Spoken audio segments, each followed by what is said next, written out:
समय की बात है, शीतला माता ने सोचा कि चलो आज धरती पर देखती हूँ मेरी पूजा कौन कौन करता है और कौन मुझे मानता है। ऐसा सोचकर शीतला माता धरती पर आई। राजस्थान के डूंगरी गांव में आई। माता शीतला गांव की गलियों में घूम रही थी। तभी एक मकान के ऊपर से किसी ने चावल का उबलता हुआ पानी नीचे फेंका।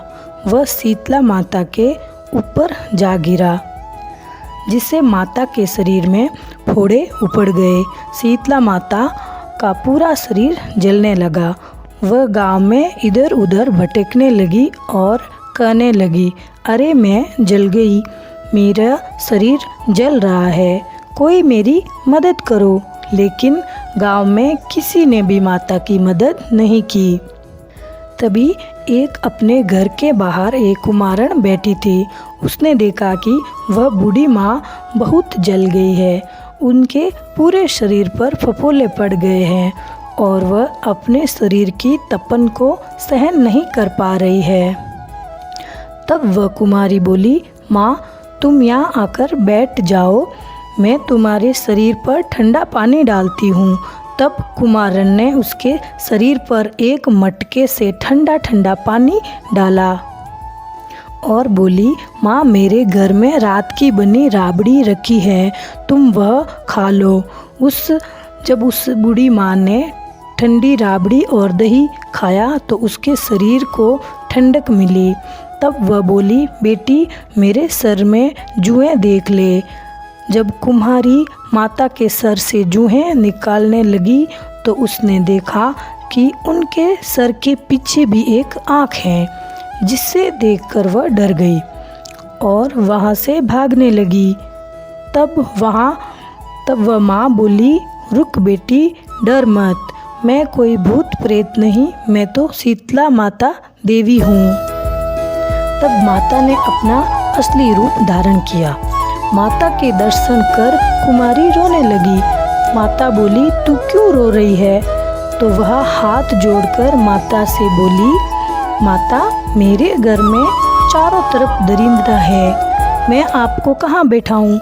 मेरे घर में ना कोई चौकी है और ना ही कोई आसन। शीतला माता प्रसन्न होकर उसके घर के बाहर खड़े गधे पर बैठ गई और एक हाथ में झाड़ू और दूसरे हाथ में छाला लेकर उन्होंने कुमारन के घर की दरिद्रता को झाड़ू और छाला में भरकर फेंक दिया और बोली, बेटी मैं तेरी सच्ची सेवा से प्रसन्न हूँ, अब तुझे जो भी चाहिए मुझसे मांग ले।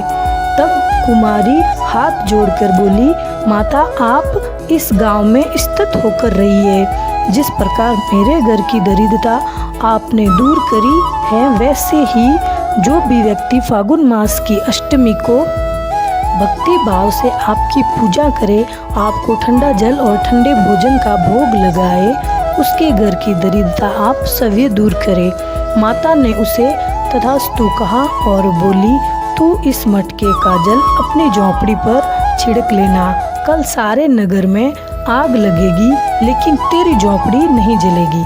ऐसा कहकर माता अंतर्ध्यान हो गई।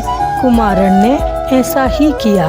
रात हुई तो सारी नगरी में आग लग गई, पर कुमारन की झोंपड़ी बच गई। ये देखकर नगर के राजा ने कुमारन को बुलवाया और उसे पूछने लगे, सारे नगर में आग लगी लेकिन तेरी झोंपड़ी कैसे बच गई?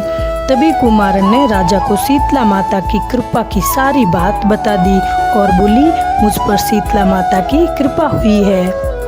उसी दिन से राजा ने पूरे नगर में ऐलान करवा दिया कि अब से शीतला माता के दिन किसी भी घर में चूल्हा नहीं जलेगा और हर घर में शीतला माता को बैठाकर बासी भोग लगेगा। शीतला माता जैसी कृपा आपने उसे कुमारन पर करी, वैसी ही कथा करने और सुनने और होकार भरते सब पर करना। जय शीतला माता की। और आप सब मेरे चैनल सब्सक्राइब ज़रूर करना।